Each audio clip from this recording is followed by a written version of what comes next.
Good morning. Good morning. Hi, everybody. It's Sunday of the Dead. It You is. stayed up way too late last night, huh?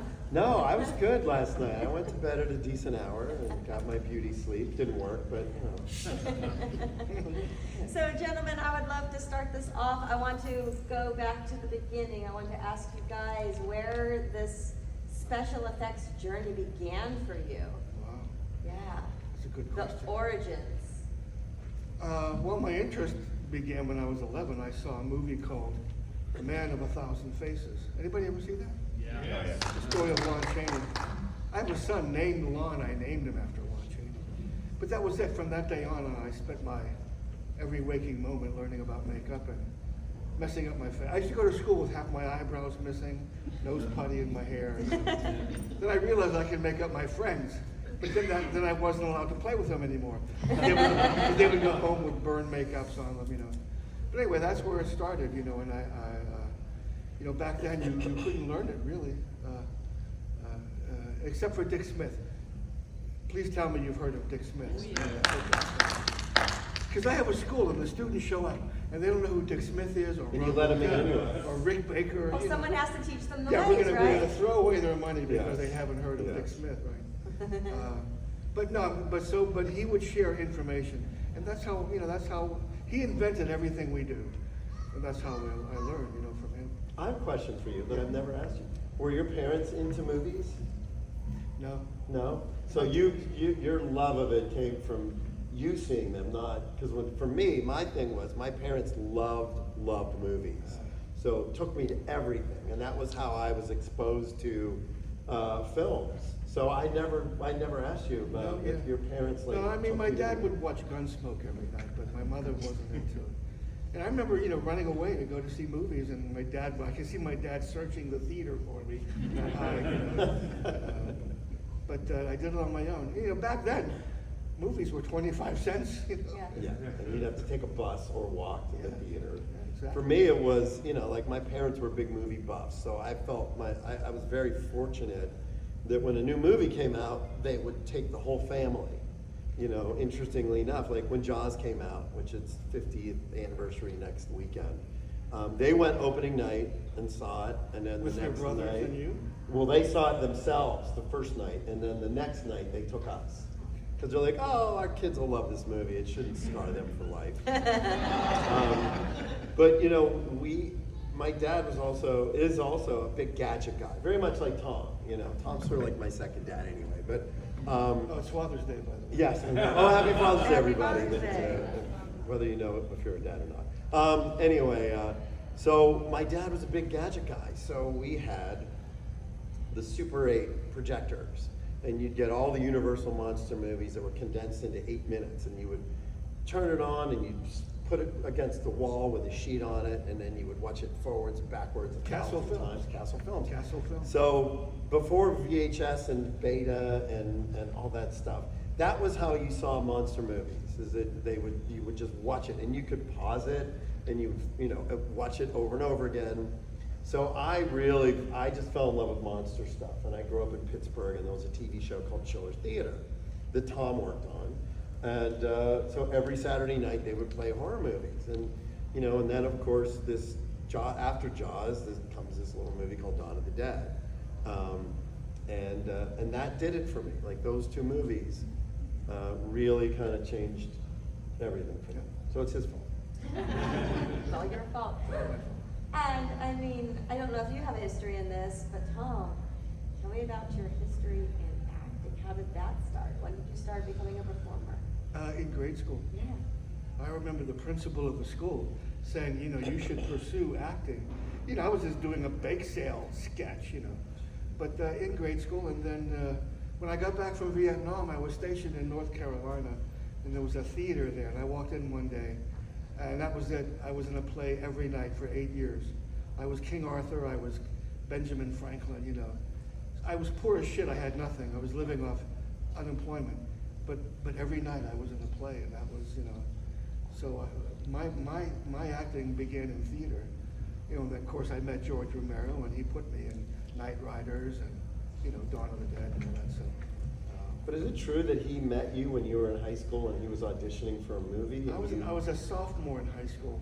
He came there to pick a kid out of 1,500 kids to be in a movie called Wine of the Fawn. It never got made. But I'm the kid he picked. Did a screen test, you know. The movie never got made. But years later, when he was doing Martin, I wanted to audition for Martin. It was already cast. But he saw my makeup portfolio. And I played a part, I did the stunts, and I did all the makeup effects in Martin. And that was the beginning of our history with me and George, you know, as an actor and as a makeup effects guy. Did you tell him you were the kid? Oh, no, he knew. He remembered. You me. remember? Yeah, he Oh, remembered wow. me.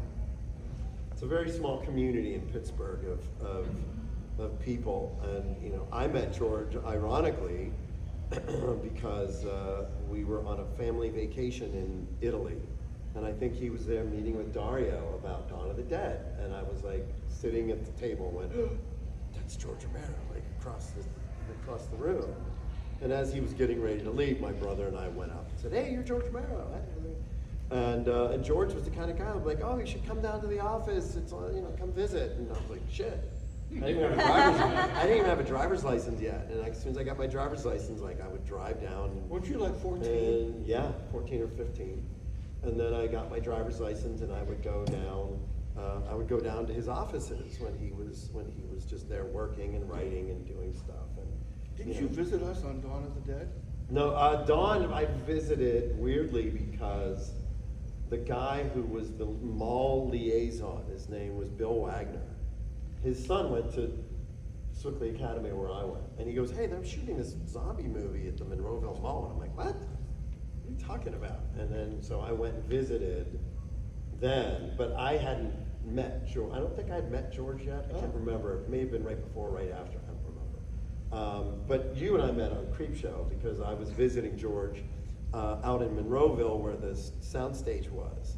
And I went in my first visit, and they had said, "Hey, do you want a job, you know, as a production assistant? You could go." I said, "I can't. I'm getting ready to go to college." But didn't you shoot video for me? I did, but that's where I met you, and then I would come on Saturdays because I Oh, was to still in Creepshow, high school. yeah, yeah. I would come out on Saturdays and film stuff with Tom. We were there for 6 months. Yeah, building You know, it. we were building. preparing it months before they started shooting. But no, I'm a shitty actor. In response to your original question, Right. I'm not very. I mean, look, I'm in movies like I'm in Inglourious Bastards, and I'm in Halloween 5, and I'm in Day of the Dead, and you know, I do little cameos, Dusk Till Dawn, and stuff like with Tom. I would probably, you know, I have to say, I would probably be a better actor now than I would have been when I was younger, because I feel like I'm more comfortable. Even though, just to segue for 10 seconds, I have a new show coming out in September called Guts and Glory, and it's a horror competition show. So if you have Blair Witch Project and Survivor and they have a baby, that's what the show is. So the contestants sign up, which is insane because they have no idea what they're signing up for, but they'll jump on a plane, they'll go wherever, and you put them in a bus, they'll do whatever you tell them. It's the craziest thing, and I thought, well, fuck, we can do whatever we want with them. So we had 10 contestants, and each episode we kill them in front of the other contestants who have no idea that it's about to happen. So we shot 6 episodes. One episode is a possession theme, one episode is a buried alive theme, one episode has a monster in it, one episode is a zombie episode, and basically all the camera people filmed the reactions of the contestants who had no fucking idea what was happening. And I'm the host. So, we're talking about acting. Yeah. I can't stand watching myself. Like when I'm working on the edit, and as soon as I come out, I'm like, all right, just stop it there. Tell me how it looks. I'm not. I feel the like same. you're better than that. I can't watch myself. Do we have any audience questions right now? Yep. All right. Oh, he's got them all written down. Holy shit. All right. So within the last year, we had Smile 2 and The Substance, which have, in which Parker Finn and Corley Bergeau made extensive use of practical effects and makeup. I'm wondering what your thoughts are on those 2 movies, if you had seen them, and also like how you feel that filmmakers do seem to be returning to more practical effects rather than just computer imagery. They seem to be. I mean, the last Star Wars movie that J.J. Abrams made, I mean, it was full of practical effects, you know. There was a movie they were bragging about everything being practical. I forget the movie now, a horror movie. But I love the makeup and the substance, you know, that was pretty good. The story, I don't know, I was kind of tuned out of that, but it was practical, you know, it was all practical. Yeah, it was a Sam Raimi movie, basically. It just was super outrageous, and the makeups were fun. Some of the people that worked on that movie were part of my crew in France on Daryl Dixon, and really nice people. Look, it's hard to say, you know, the industry is changing really fast, like accelerating so quickly now with AI and what the filmmakers are able to do. It's just, I don't know what it's gonna look like in 5 years. You know, for me, you know, I still have my effects company and we still do a lot of stuff, but you know, there's less and less, in my opinion, there's less and less practical stuff. If you look at like Final Destination, the new Final Destination movie, it's all digital. Like, I know Todd Masters did some practical stuff, but it's not in the movie. So, you know, most of our work is TV stuff. You know, all the Walking Dead shows and Daryl Dixon and, you know, we did Fallout and Interview with the Vampire and a lot of that kind of stuff. But there's not as much feature work. There's some, but not a lot. I mean, most of our bread and butter is TV stuff. There seems to be a disconnect when you see CGI, because you can almost always tell. When you see my stuff or Rick Baker's werewolf transformation, that was happening right in front of you, you know. You see my stuff, it's happening right in front of you. And there's an appreciation of that that doesn't happen with CGI. They still haven't mastered things like car crashes and blood spurting and, you know, things like that. And you can tell, 12-year-old kids can tell. You know. Well, look, and that's what's great about shows like this and people like you, because you really embrace it. And that's what, you know, and I've been doing this for 40 years, you know, and people come up and want to talk about Evil Dead 2 and From Dusk Till Dawn and all these movies that we did. And, you know, I just did an interview for Spawn, and I thought about all the stuff we built for that movie. It was all the suits. It was the clown makeup on John Leguizamo. It was the big 12-foot Violator hydraulic puppet and all this stuff, and it took months and months to build all that. Those kinds of shows don't happen anymore. Now you'll get stuff like Nosferatu. You'll have one really great character makeup, but those big kind of superhero, those big extravaganza movies, like even the Predator movies and stuff, like they just don't make them the same way anymore. Terrifier 3 was all practical effects. Yeah. No, I'm not arguing with you. Oh, no, I know that there Who is was also I a know co-star there are in lots of Terrifier 3, practical this one? There's no argument whatsoever. Yes. Well, you know, I hosted a Hellraiser panel months ago, I think it was in Vegas, and Sean Chapman, who was just here on the stage, brought something up. He said he read an article about like neuroscience, and he says that they have figured out that we have a natural aversion to CGI because the brain knows it's being tricked. Whereas we see a practical effect, no matter how schlocky it looks, and we're more into it, it takes us into it. But we see the CGI and the brain knows it's fake and it's being tricked. Well, can I quote you on that? Quote him on that, yeah. Is there ever a movie, it's kind of a two-parter, but is there a movie that came out that you really wish you had been the effects, you know, lead on or the artist on? Every one of them. Yeah. And is there an effect in any movie that just really wows you? This is for both of you. Well, probably from some old movie that Dick Smith did or Rick Baker, you know. I thought of it as the latest exhibit from your favorite artist. If a Rick Baker movie came out or something that Dick Smith worked on, you know. But yeah, it's all magic, you know. Magic exists. To me, magic is music, it's movies, you know, there really is magic in the world. Can I quote you on that? Yeah, absolutely. Look, if I ever invented a time machine, I would just go visit movie sets. It wouldn't be like, oh, you gotta go kill Hitler in World War II. I'd be like, I wanna go on the set of Creature from the No, Black I'm Lagoon. going to 1925, MGM, the Yeah. Phantom of the Opera. Watch Lon Chaney put the makeup on and the dressing. Right. I mean, that's the kind of, you know, those moments, and you know, you're talking about an effect in any movie. I mean, you could walk into the other room and talk to Linda Blair for 5 minutes or David Naughton and just remember, you know, how that impacted you. And I think one of the reasons why this generation and our generation is so affected by this is because when you went to the theater before videotape was invented, you would see it in the theater for frames. You know, the shark eats the guy in the estuary, and you see it for a couple frames, and it's burned into your memory. So you can't replay it. You're just, your memory, your brain is replaying it over and over again. And when you see Frankenstein for the first time, your brain takes an image of it. And the only time that you can experience it again is when you go to the movies to see it again. That's why people would go and see the movie over and over again. So I feel like a lot of that rewired our brains in terms of imagining or processing monsters, because you saw it for a couple seconds and it had such an impact, an emotional impact on you, and then your brain would replay it. So it was like on a loop. And I find that personally very fascinating because Well, we sit there behind our tables, and every now and then you'll notice somebody is just standing there, staring at you. And I understand that, because if I was in the dealer's room with Linda Blair, I would just stare at her and think, this woman was in the greatest horror movie ever made. Yeah. You know? There she is, right there. Yeah. You know, I see Michael Biehn, and I think of him as Ringo in Tombstone, you know?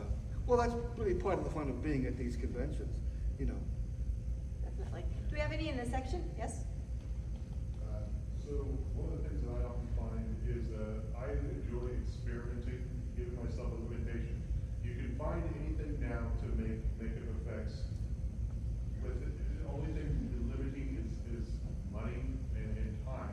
Do you find yourself now being able to give yourself limitations and challenges? Well, you said the key word. You said limitations, and I have found out that they always, without exception, they always make you more creative.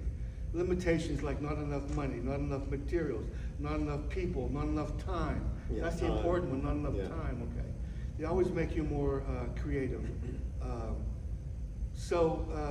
What was the question? Does it make you more creative? Well, no, make sure you find time what? Get to experiment with finding ways, creative ways to some of these solutions. Do you Absolutely. ever get a chance to? Well, like, still again, those innovate? limitations bring that on. They make you more creative. You know, Dick Smith was on the movie set of Scanners. All of a sudden they wanted a dead body, a dead burned body. You know, there was a plastic skeleton somewhere. He laid it out and he made bread dough and sculpted a body on the skeleton with bread dough and took a blowtorch to it. And it looked like a burned body, you know. Those limitations of not having enough materials or, you know, made him creative. Bread dough, you know, it should be foam latex, it should be silicone, you know. But yeah, it always makes you more creative. The first meeting on any movie or any TV show is always the most exciting because there really are no parameters. The director will tell you what he wants, you'll read the script, and you just start talking about ideas, you know. And somebody said to me the other day, like, I'd love to know the way your brain works and how you process things, because my mind goes right to specific, like, I have a visual image of it. But I think to your question, sometimes the director will challenge you. Like Quentin Tarantino never uses digital stuff, ever. So when we did Kill Bill, we chopped the top of Lucy Liu's head off with the sword. And we didn't have CGI to do it. So Quentin was like, well, we gotta figure out how to do it practically. You gotta take the whole top of her head off. And me and one of the other artists at the shop were talking about it. I'm like, well, let's do it as a forced perspective. Let's sculpt the top of her head, but instead of sculpting it round, sculpt it like an oval, and you glue it on her forehead. And when you look at it, it's like you're looking across the cut off head because the perspective is oval shaped. So we ended up doing it as a forced perspective in-camera gag, as opposed to like a digital. We had a fake head, of course, of her as well. But because Quentin was like, oh yeah, we're not using CG. When we did Inglourious Basterds, we did all the scalpings. I just said, you know, Quentin, take two is gonna be really hard because once we slice into these prosthetics and we peel it back and there's gonna be blood everywhere, it's gonna be really difficult to clean that all up and reseal that cut. So we might have to digitally clean it up. And he went, it's 1978. I don't know what, he goes, there's no CG doesn't exist, it's 1978. So his mindset was, you don't have that as a tool, you just gotta figure it out. And we did because he kind of threw that challenge out. Sometimes you have to teach directors that these are magic tricks. You need a shot of this before this shot can possibly work. Let's give the murder weapon some weight, so when the rubber weapon comes in, you still think it's the weighted weapon, you know? Yeah. So, but these are magic tricks. Yeah, that actually is a great point, because when we did Misery, we did the ankle break on Jimmy Kahn, and the shot right before she smashes the leg, she lifts the sledgehammer up right next to her, and you're like, okay, that's fucking heavy. You're teaching the audience, this is heavy, it's real. And then when she lifts it up and she swings it down, you're not thinking, oh, they switched to a fake foot. You're thinking about how heavy the fucking sledgehammer was. So when she swings down and you have the great sound effect and that, you know, it, like Tom said, you know, sound effects, camera angles, you know, performance. Magic, it's Yeah. magic. Yeah. Same guy. Oh. On Walking Dead, we start out with the walkers, with like everybody expects them to be, and now we have evolved. We've had barnacle walkers, we've had, you know, now we've got acid zombies. How much of that is out of your brain, and how much is a team effort to come up with all these wild new zombies? Well, a lot of it is me, only because if I put it in an homage, because we've done a lot of zombie homages, a lot to Tom and to other, you know, we'll put in like some fun little Easter egg zombies, you know, tribute zombies we call them. You know, for me, sometimes the writers write some stuff in there that doesn't really make a lot of sense, because they don't live, eat, and breathe and sleep zombie stuff like I do and like everybody else does. So you can tell when you're like, oh, the zombie doesn't. I'm like, the zombie would never do that. What if rays shot out of their eyes? Yeah. So we would put stuff in there because it's like, oh, that's never been. You know, we just had a meeting the other day for one of the upcoming shows, and I was like, oh, we should do that because that's never happened before. Oh, that would be kind of interesting. And then if they're insistent on doing a gag that we've seen before, then it's my job to change it up so it doesn't feel like we're ripping off another zombie gag. Because everybody that watches the show and sees the zombie stuff, they've seen every other zombie movie. You know, most. We Well, it's actually 13 have, years. we actually have a game on one of the podcasts that I'm in, that they will put a picture of a zombie up, and we have to tell them what scene that was from. And trust me, none of your zombies are ever identical. We No, just tell never. exactly where that zombie Never. came from. I would probably be good at that game. That would be a fun be good. trivia And game if to I have. wasn't, I would be fired. Anybody else? I saw one over there. Yeah, blue hat. You both had a lot of different roles and stuff in film where you know different aspects of what you're doing. Especially you, Tom. You've been a director, an actor, and a special effects guy. How do those different perspectives affect how you view your work? Like as a special effects guy, you saying the actors, you know, are going to want this, or the director's going to want this. Did you ask a question? He did. I got it. I'll start. I don't hear jump very in. well, sorry. Look, when you Wait, have what was the question? the question was, what was the question? I know what I was saying, but I don't know how to repeat it. You better that repeat you've the done- question. Doing everything that you've done on set. How does the different roles you've had within like the film industry affect the way they view each other? Oh, that's Do you a- like play off that knowledge that you've gained, or? Well, that's an essay question. We could write a book about that stuff, you know, I mean. As you should. Well, yeah, I mean. We already did. You know, as a I director, know, I haven't decided earlier. you're in charge of all departments, you know, you're in charge of makeup and costumes and set design and all that, as the director. As the effects guy, you have to take, you know, what's in the script and put it in front of people and make them believe that what they're seeing is really happening. And that's what a magician does. You know, a magician makes you look here, and he's pulling flowers out of his ass, you know, he misdirected you, so this will work, you know. Plus there's mechanical devices you're not aware of, you know, and that, all of that is incorporated. You know, and that's the fun of, I wrote a book called Grand Illusions. It's all about makeup effects.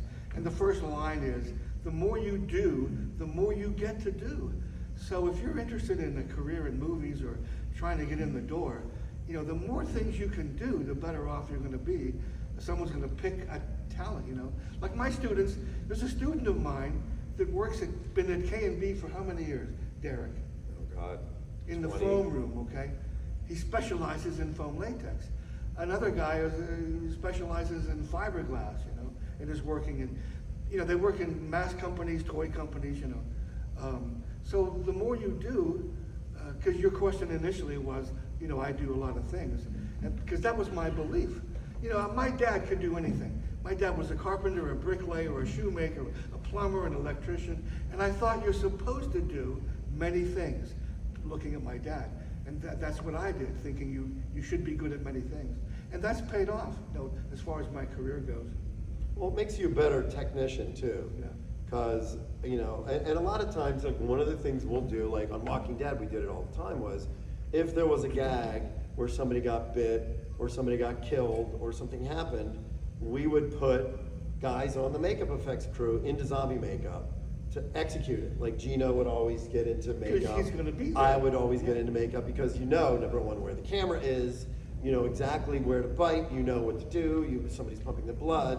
So you're putting somebody in that position that has intimate knowledge of how to do it, as opposed to trusting somebody who doesn't have as much experience. You know, Gino and I did a gag, the episode in Walking Dead where Carl gets shot in the eye, and one of the little kids gets killed by zombies, and I was like, fuck, you know, how are we gonna do it? He's gotta bite this kid on the head, and we gotta have instant blood, but we're shooting at night, we got 300 zombie makeups, and we got all this stuff going on, trying to figure out how to do it, and I was like, wait a second, if we need instant blood, because in a movie, the blood has to be instantaneous. If there's any bit of a delay, it just doesn't look quite right, then it allows your brain to sort of process that, well, there's no blood, so maybe it's not real, and then the blood comes. So we made a set of dentures with blood tubes in them, and we ran the blood tube off the off-camera side. So when Gino bit, we sprayed blood out of the teeth. So it looked like he bit in the top of the head, blood went, and then we didn't have to lose the kid to go off to makeup for an hour to put a prosthetic on. Right. I mean, TV's a different world because you don't have time. Like to Tom's question, you know, you don't have a lot of time in the TV world because you shoot an entire episode in 8 days.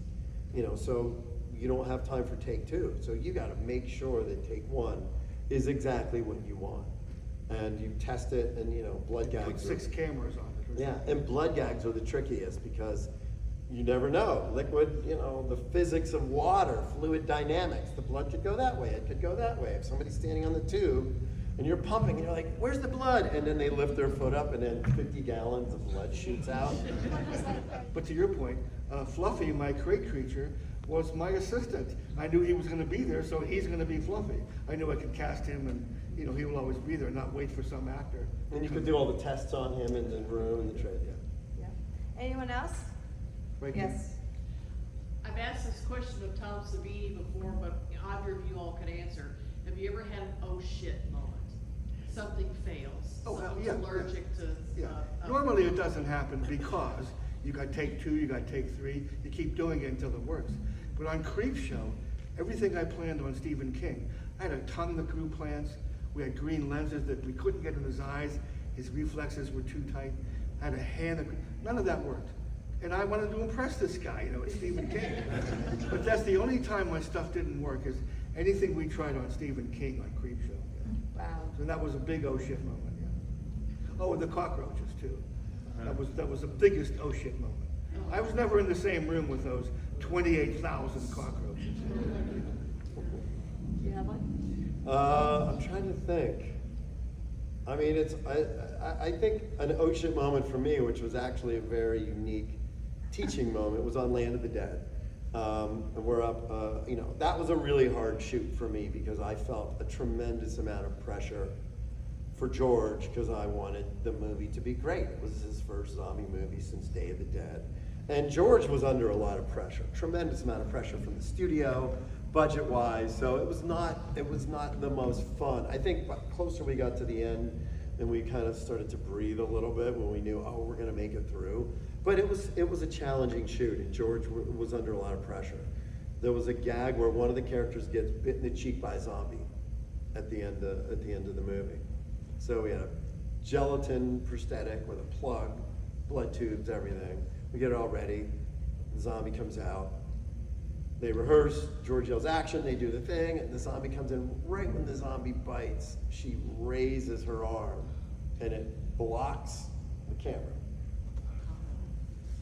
And then it moves. But just for that moment of that, which is the best part of a zombie bite, seeing the stretching. So it was over.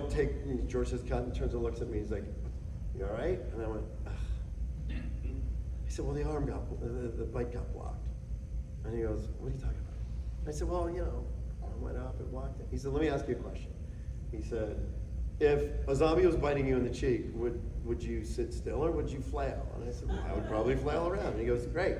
He goes, "You know what? It was real." He said, it was real. That's what that person would do, and that's what makes it real. So don't worry about that. Worry about it feeling authentic as a performance. And I thought that was a very unique teaching moment for me to be like, okay, it's not all about that, but it's about the shot as a whole. Well, I always use your baseball player zombie makeup as an example of people think that's CGI because Yeah, it's the so whole good. cheap, yeah. Yeah, because it's so good. On Land of the Dead. Yes. In Pittsburgh, you talked briefly about it was a priest, right, with the spring head? Yes. But I don't know if I heard, was that a moment you invented, or was that written into the script? It was in the script. There's a really great gag in Land of the Dead where they're getting ready to get into a car and a zombie grabs somebody and they look and you cut and it's a headless zombie.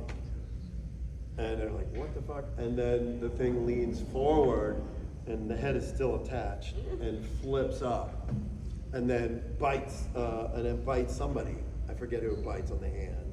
Was it Sean Roberts? It might have been No. Leguizamo. It might have been John. No, Actually. it was the other. It was one of the other soldier guys. Yeah, I can't don't think of his remember. name. But anyway, so it was really fun, and it was an interesting gag. Because as long as the brain is alive. That's right. So it was Zombie is still, alive. yeah, and that was really a cool gag. And then they ended up replacing. They did CG stuff over that head, which I never really understood. But again, sometimes when you have these CGI people who will get into the head of the director, or I've seen it where the CGI guys will just do it. They're like, oh, I can make that look better. And I was talking to somebody in France a year or so ago because they wanted to re-release Night of the Living Dead, but they wanted to upgrade all of the effects digitally. And I was like, why? Why would you want to do that? Night of the Living Dead is Night of the Living Dead, it exists. You can't get, and so they did a test shot that he sent me. And they joined two shots together. It was a close-up of a zombie behind a zombie at the door, and then there was a wider shot, and the zombie gets shot, and there's just a little hole. So what they did digitally was they joined the two shots, so it looks like the camera's pulling back, and then they added CG blood to the exit wound. And I was like, fuck you, like who do you guys think you are? That's not your movie to fuck with. You said Night of the Living Dead. Night of the Living Dead, yes. Night of the Living Dead. My Night of the Living Dead. No, the original Night of the Living Dead. Oh, I see, they're doing, They wanted to do a digital, not yours. but I want to make an announcement about that. Sony is re-releasing My Night of the Living Dead, completely uncut, uncensored. It will begin in black and white and then become color as it goes along, the way I intended it 35 years ago. So sometime before Halloween, Sony is re-releasing it. After 35 years. Better late than never. Yeah, right. Anyone else out there? Yeah.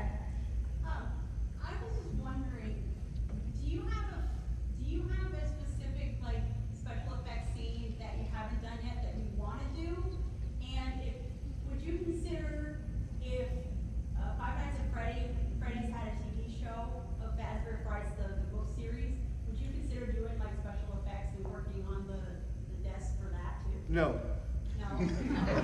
I do, there are some things I haven't done, but I'm not gonna tell you guys, you'll steal it. You know, it's in my backpack, actually. I have stuff that I want to do, but I'm not gonna reveal Your it. dream book. Yeah, right, exactly. Creepshow really allowed us to do a lot, and that was a lot of fun. The TV show. The TV show, yes, thank you. Because I was the showrunner and the producer and director, everything was practical, and so we did werewolves and we did monster. We did a little bit of everything, and it was really a lot of fun. That show, you know, the crew was so great, and I remember the feeling when every episode we would bring a new monster to set. And the crew people who weren't used to that, because you know nowadays a lot of it's done digitally or in post. A lot of times the crew people would be like, "This is fucking great, man! I love what are you bringing in for the next episode?" So that was a lot of fun. You know, in terms of stuff that I would want to do, I really want to do an Alien movie. I love the franchise, and I've been close a couple times. Like Fede and I are friends, and I was like, please, I want to work on your movies. And they didn't hire me. And then when they did the Alien Earth show, my friends produced that. And ironically, I gave Ridley Scott, years ago, Ridley Scott produced a pilot that I directed. And I gave him a face hugger that was molded off the one from the original movie. And then I got an email from them saying, "Hey, where did you get that facehugger from?" And I said, "Oh, it's from the original movie." And I think they took it and molded it and used it in the Alien Earth TV show. Well, you probably can't talk about it, but you were at a panel like this, either in Dallas or wherever the hell we were. And somebody asked you about Day of the Dead. And you Yeah. said, we're working on it. We're working on it. Okay. Yes. Like a remake of Day of the Dead. Yes. Not allowed to talk about it, obviously. Look, well, I have to now because you brought it. Look, I have been talking to them about taking George's original script The phone book size and script. sort of doing it like, you know, the version that George had intended to make. That's something that we've been talking about. So, shh, don't tell anybody. Don't tell me. Yeah, but it's being probably what. I just wondered, are you gonna do any more seasons of Creepshow, or is that? You know, we're working on it. You know, the real challenge is it's all about money. It's all about, you know, every decision that's made is about money. And I know that with Shudder, the last thing they had come back and they're like, yeah, we want to do it, but we want to cut the budget in half from what you had on season 4.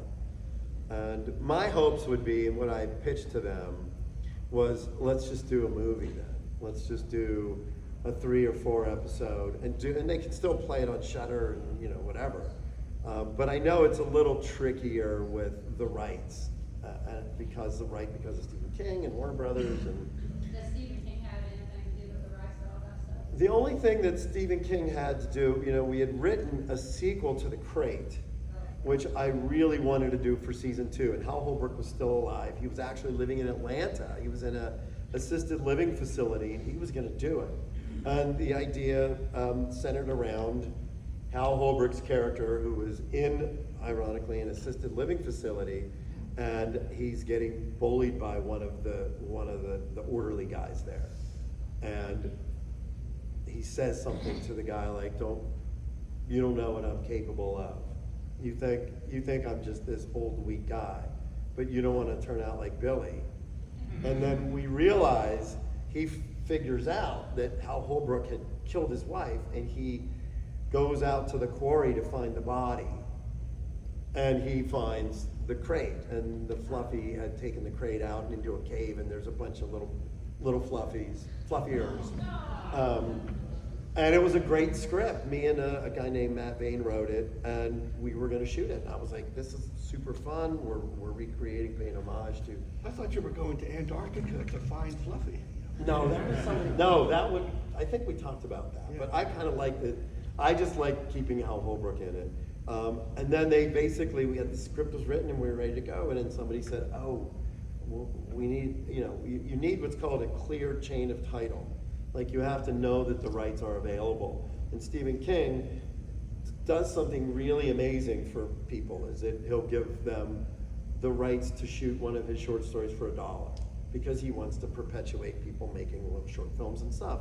So, you know, he'll be like, they couldn't guarantee that he hadn't given the rights to somebody, and they couldn't prove it or disprove it, so they're like, we can't make it. I mean, I still have the script, and I was like, shit, it was really good. This guy had a question there. In The Walking Dead, one of the moments that sticks out to me the most is from the very beginning when Rick is on his horse riding through the city. Yeah. And all the walkers are following him and he ends up in the tank. Yeah. And all the zombies are just eating this horse. How in the world did you guys make that look so believable? All the horse guts coming out and everything? Yeah, well, we made a fake horse. Loaded it up with guts. And the funniest thing about that shot in particular was we loaded it up with guts, and we had 2 or 3 cameras filming it. And the zombies are in there, and they're ripping and biting and eating. And there was one guy who was leaning too far over and was hiding, and the camera was missing it because the guy was in the way. And I was standing right there, and I see Frank come up, and he grabs the guy by the belt and pulls him back out of the shot.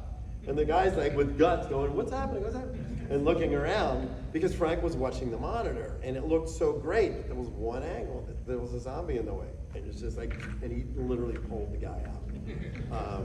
But that was all, look, Walking Dead was an homage to the original Night of the Living Dead. You know, when we did the first season, Frank had always said to me, he had always wanted to do a zombie movie, always. And I remember talking to him about it, and he's like, yeah, I just never really found the right material. And then cut to the graphic novel coming out, and Frank gets the rights.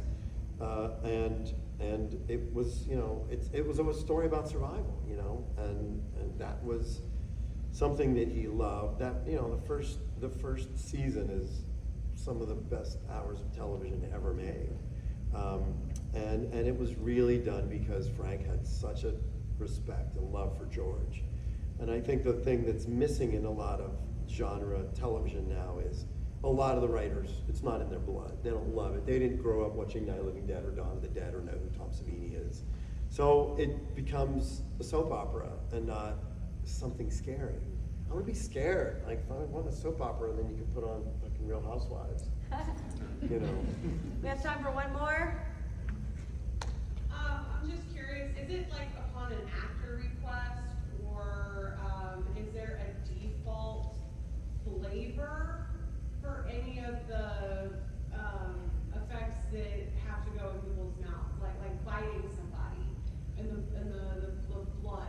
Is that just like I would make it myself out of old school style corn syrup? Well, I mean, it's the blood is made out of corn syrup, so it's usually sweet anyway. Has anybody ever requested, can you make this like strawberry flavor? No, but we did. You know, on Walking Dead, we have mouth stain because we never want the mouths to be pink because that signifies life. So Right. we stain everybody with a mouth stain. What color is it? It's Black? gray. It's like black. So the gums are gray. Everything's gray, and it just looks dead. Looks great. And sometimes we would make different colors. I think in season 2 of Walking Dead with Sophia, when she came out of the barn as a zombie, I think we made flavored ones for her because she was a young girl. Yeah, and you know, we've gotten into scenes where I think we did one scene where, you know, we would use barbecue when they would be eating meat. But the thing is, barbecue has vinegar in it, and it would fucking dissolve the makeup. And then we would be like cleaning up, like, what the hell happened to all the makeup around their mouths? And it was the vinegar and the barbecue sauce. And then we had one guy who, you know, we shot this scene, and he came up to me and he's like, hey, I just wanted to let you know, I've been a vegetarian for 20 years, and That was the first time I've eaten meat in 20 years. And I was like, why didn't you tell me? I didn't have to. You could have like rubber. You could have done like Tasso on Day of the Dead with the gut. Tasso would just do this. And just turn his head away. Well, because the guts were rotten. Yes. Somebody on Dawn of the Dead, Day of the Dead. Day of the Dead, somebody unplugged our refrigerator when we shot in Florida for a couple of weeks. No. But we still had to use them because you're not gonna go buy new guts at 2 o'clock in the morning. And you were gut boy. He was the one that had to go get the guts. But they stank so bad. And poor Joe Pilato, his body is under the set. Fake body was on top. That was filled with blood. And he was breathing that for hours. It was really horrible. So now. I'm surprised nobody got sick. Yeah. Because so they turned the power off over Christmas, and we came back from Fort Myers, and I'll never forget walking down the hallway to get to I'm like, that something smells weird. And the closer we got to the room, it got stronger, and we opened the door to the room, and I'm like, oh my god. Because they're real pig intestines, you know. So then I had, so Tom's like, you gotta go clean them, because we have to use them. So I took them out, and we put them in this big basin, and I poured Clorox bleach on them. That's how you clean guts, and you get rid of all the stuff.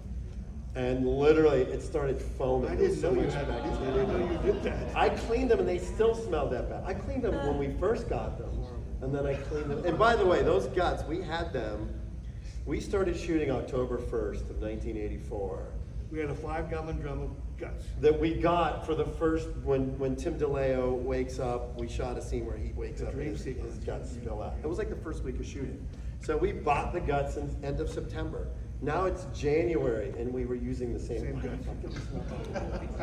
I never. Money, man, money. No, we could have. We just were like, fuck it, we'll be We're in fine. a cave, we're in a mine 25 miles from Pittsburgh, you know. Guts aren't readily available. I mean, we could have made fake guts, but nothing slithers and We had slides some and fake guts. splats. Yeah, we had a tube that we Yeah. would tie the real guts You over. had supporting fake guts. Yes. Yeah. Ew.